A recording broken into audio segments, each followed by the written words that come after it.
মই ভাবিছিলোঁ খ্ৰীষ্টানটো এটা ধৰ্ম বুলি। মই যেতিয়া ক্লাছ 9ত আছিলোঁ, এইটো সময়ত মই ইলেক্টিভ ছাবজেক্ট জিঅ'গ্ৰাফী লৈছিলোঁ।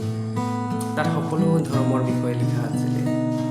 ইছলাম ধৰ্মৰ বিষয়ে, বৌদ্ধ ধৰ্মৰ বিষয়ে, হিন্দু ধৰ্মৰ বিষয়ে, খ্ৰীষ্টান ধৰ্মৰ বিষয়ে, সকলোবোৰ ধৰ্মৰ বিষয়ে লিখা আছিলে। চ' আমাৰ ওচৰতে এজনী আইতা আছে,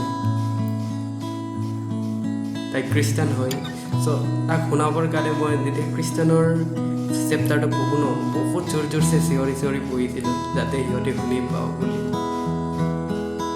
কিন্তু আজি চাইছোঁ, বাইবেলত চাইছোঁ কি খ্ৰীষ্টানটো এটা ধৰ্ম নহয়েই বুলি কৈছে।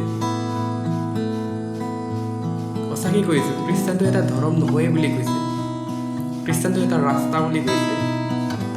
যদি আমি চাবলৈ যাওঁ, বাইবেলত লিখাৰ দৰে যোহন 14:6 লিখা আছে কি, ময়েই বাট, সত্য আৰু জীৱন, মোৰ যোগেদি নগ'লে পিতৃৰ ওচৰলৈ কোনেও নাযায়। আমেন।